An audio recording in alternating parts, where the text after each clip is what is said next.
Is a win in this game the be-all and end-all for you? From the way you've been talking the last 10 minutes, it doesn't sound like it would absolutely be desperate if you lost this match. Is that fair? Well, it's not a Six Nations match. It's not a World Cup match, but it is a Test match in its own right, and it's England-Wales. So we'll be going out there doing the best we can to win the match, obviously. But along the way, we will learn a lot as well. That's what this competition's been about. So you've got a lot of green partnerships across the field, back three, back row. Are you worried that if they have a harrowing afternoon, it might set them back in their development a little bit? Oh, we look at all the possibilities when we select the side, but we just think that the positives outweigh any perceived negatives at this stage. I'm just looking at your attack as well. I think you've only scored 3 tries in this tournament. Is that a fault of the attack, or is that more that the forwards haven't been able to get that go forward? And how much is that going to be key on the weekend with what England are going to bring?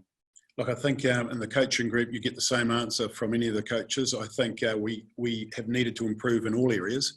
I think the attack, obviously, if you've got a platform to work off, then that is going to help. But when we have had opportunities, even in the games where we haven't had a lot of possession in territory, we have had opportunities like in the Scotland game at 11-10. In the last quarter of the game, we had an opportunity to win the game down the right-hand flank, and we weren't able to just string a basic attacking play together. So, it's been a mixture, and we're working on all of those areas to improve. Just quickly, a last one. Eddie Jones keeps talking about coming to the heart and soul of Welsh rugby in Llanelli. Is this one of those games where it really is about heart and soul?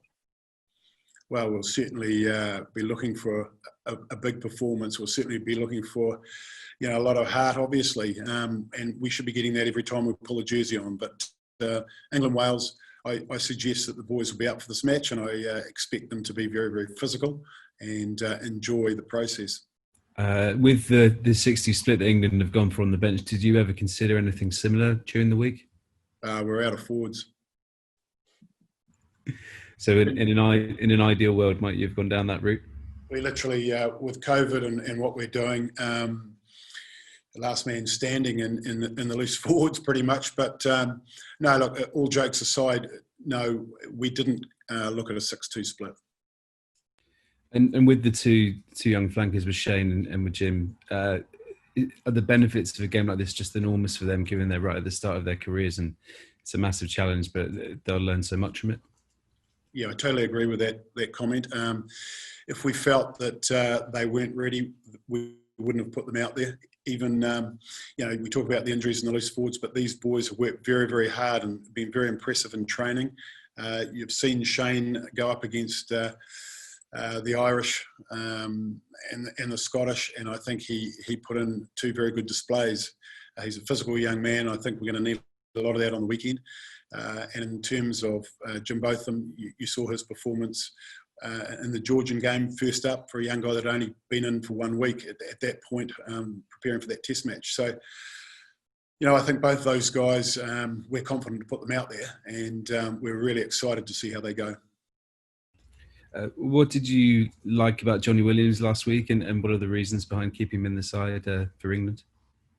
Well, look, I think, he got us some go forward in the conditions, which meant, we needed that. He got us gain line. He was strong in the tackle area. And I thought he had a sound all-round game defensively as well. So it was a good start for him. And we think that there's more to come. And, he's a big, strong guy. And we think that he could do a role for us similar to what Hadley Parkes did. But he's actually probably got a little bit more X factor about him. So we're really, again, he's another one that we think deserves this opportunity. And where he's been playing his club rugby in the past, I think he'll enjoy the big stage and playing against the English. Hi, Wayne, just one question from me. You mentioned looking ahead to facing Italy. Is that not a bit defeatist? It sounds like, if you're looking ahead to facing Italy, you're kind of, accepting that you may well lose this game. And if so, is that a disappointment to Welsh fans? Not at all. I haven't said that. What I said is that the 2 players that can't make this game, we'll look forward to them hopefully getting some game time against Italy. Wayne, just one from me. There are 7 survivors from the teams against Scotland and Ireland. Is this can this selection be seen for the first time as a side that is very much in your image? You look at the back division with the attacking options that you now have.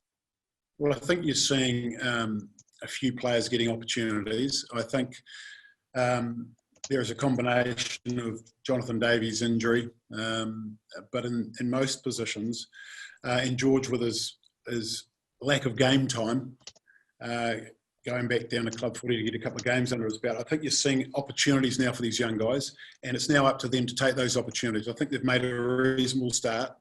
We'll keep harping back to the last game and the conditions, but they've made a reasonable start. And, you know, there's 2 more games left in this competition.